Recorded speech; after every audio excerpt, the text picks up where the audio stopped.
Hello friends and welcome to YouTube channel on Engineering Mathematics by Dr. Navneet. In today's lecture we are going to discuss about the basic results which are related to linear differential equation with constant coefficient, or some people may call this as higher order linear differential equations. Whenever any student start learning this topic in engineering mathematics, then very first question which is arise in his mind is that how many basic results are required to learn this chapter, and which are the results which are related to this linear differential equation with constant coefficient, so that after learning that result he will be eligible to learn this concept linear differential equation with constant coefficient, and he will be eligible to solve the problems related to the linear differential equation. So to clear this concept, we are discussing the basic results which are related to the linear differential equation. Then first results which is required to learn this topic is that hyperbolic function cos h(ax) is equal to e raised to ax plus e raised to minus ax upon 2. Then sin h(ax) is equal to e raised to ax minus e raised to minus ax upon 2. Then we know this is the result which is related to the cos square and sin square. So cos square x is equal to 1 plus cos 2x upon 2, and that of sin square x is equal to 1 minus cos of 2x upon 2. Then 2 times sin a cos b is equal to sin of a plus b plus sin of a minus b, and 2 times cos a sin b is equal to sin of a plus b minus sin of a minus b, and that of 2 times cos a cos b is equal to cos of a plus b plus cos of a minus b. Then next result is 2 times sin a sin b is equal to cos of a minus b minus cos of a plus b. Then we know that we can write 1 as e raised to 0x. Similarly, if we try to write the value of 3, then we can write 3 as 3 is equal to 3 into e raised to 0x. Then from complex number we know that root of minus 1 is equal to I, and that of I square is equal to minus 1. So these are the basic results which are related to the trigonometric. Then along with this result we also require the knowledge of quadratic form. So during our school days we already learned the concept of quadratic equation. So now let's revise the quadratic equation. We know that standard form of quadratic equation is ax square plus bx plus c is equal to 0. This is the standard form of quadratic equation. In this equation the term a, b and c are constant, whereas x is the variable. So to find the value of variable x, we can write formula as x is equal to minus b plus minus root of b square minus 4ac upon 2a. This is the standard formula to solve the quadratic equation. Along with this standard formula, there is one alternative method for solving the quadratic equation. We are explaining this method with the help of one example. Suppose equation is x square plus 5x plus c is equal to 0. Plus 6 is equal to 0. So now to solve this equation, this quadratic formula is applicable. Along with this, alternative method is that find a number whose product is 6 and whose addition is 5. So if we take the number 2 and 3, and if we take the product of 2 and 3, then we get this as 2 into 3 is 6, and product of 2 and 3 is 6, as well as addition of 2 plus 3 is 5. So if we write the term 5x with the help of 2 and 3, then we get this new equation as x square plus 2x plus 3x plus 6 is equal to 0. So from this first two term, if we take the term x common, then we get this as x into x plus 2. Similarly, from this second two term, so if we take the term 3 common, then we get this as 3 into bracket x plus 2 and equal to 0. So if we take the term x plus 3 common, then we get the factor as x plus 2 and in second bracket x plus 3 is equal to 0. So product of two number is 0, then either one of them must be 0 according to this rule. So if we try to find the value of x from this two bracketed term, then we get the value of x is equal to minus 2 and x. Yeah, after quadratic equation, next concept is for solving the cubic equation. So we have to use the synthetic division method. So during school days again we learned this method. So I am explaining this method with the help of one example.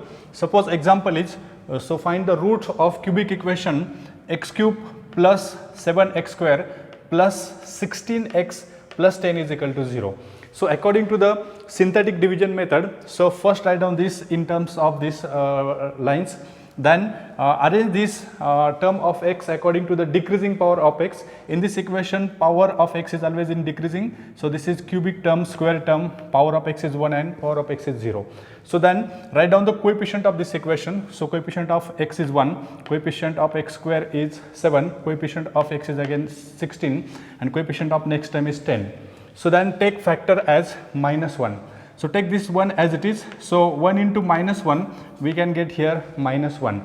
So 7 minus 1, so final answer is 6. Again take the product of these two terms, 6 into minus 1, so we get the answer as minus 6. Again 60 minus 6, answer is 10. Again take the product of these two number, 10 into minus 1, we get the answer as minus 10. So again 10 and minus 10 is 0. Whenever remainder is 0, then this is the factor of the given cubic equation. So with the help of this equation we can write this as, so write down the alternative term. So here factor is minus 1, so write down this as x plus 1.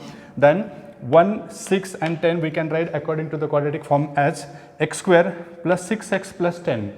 So directly we get the factor of this term as x is equal to minus 1, and again for finding the factor of this term, apply the concept of quadratic equation. We know the quadratic equation, so according to quadratic equation, so value of a is 1, b is 6 and c is 10. So then minus b, that means minus 6, plus minus root of b square, 6 square, so 36, minus 4, a is 1 and c is 10, so final answer is minus 40 is the final answer. Divide by 2 into a, that means 2 into 1. So if we solve this equation, then we get as minus 6 plus minus root of minus 4 upon 2. So once again if we simplify, then we get the final answer as minus 6 plus minus 2i upon 2. So if we divide by 2, then final answer is minus 2 plus minus 3i. So this is the method to solve the cubic equation. So this is the simple method. So again we are explaining this with the help of one more example. So now next example is x cube minus 7x, x cube minus 7x minus 6 is equal to 0. So now again try to write down this equation in terms of decreasing power of x. So here power of x is 3, power of x is 1. So if we write the decreasing power of x, then we get this as x cube plus 0 x square minus 7x minus 6 is equal to 0. Now coefficient of this term is 1, so we can write coefficient as 1. Coefficient of this term is 0, coefficient of this term is minus 7, and that of coefficient of this term is minus 6. Again applying the factor, so here divide by, here factor is minus 1, take this one as it is, 1 into minus 1, here we get answer as minus 1, again 0 minus 1, this is minus 1, again minus 1 into minus 1, this factor is 1, minus 7 and 1 is minus 6, minus 6 into 1, this answer is 1. So again remainder is 0. As remainder is 0, that indicate that minus 1 is the factor. So we can write this as x plus 1, so write down the alternative sign here, then 1 minus 1 and minus 6, we can write this as x square minus x minus 6 is equal to 0. If we find the factor of this term, we get this as x is equal to minus 1, and if we try to solve by quadratic method or alternative method is that find a number whose product is minus, product is 6 and their subtraction is minus 1. So we know that this term is 2 into, we know that this term is 2 into minus 3. So 2 into minus 3, so product of this two term is minus 6, and if we take the addition of this two term, then this addition is minus 1. So write down this middle term minus x as 2x minus 3x, and if we simplify this equation, then we get the factor as x is equal to minus 2 and 3. So finally we get the factor of this cubic term as x is equal to minus 1, minus 2 and 3. Now here question is that how to find the value of this term, how to find the value of this minus 1 and this term minus 1. So for finding such type of factor, there are certain rules. So let's try to understand the rules for finding the factor so that remainder becomes 0. So now first rule is that if the sum of alternative coefficients are equal, then d is equal to minus 1 is the factor. Once again I will repeat the statement. If the sum of alternative coefficients are equal, then d is equal to minus 1 is the factor. So if we take the sum of alternative coefficients, so this is alternative coefficient, this is the first, second, third and fourth coefficient. If we take the sum of these two coefficients, then sum is minus 6.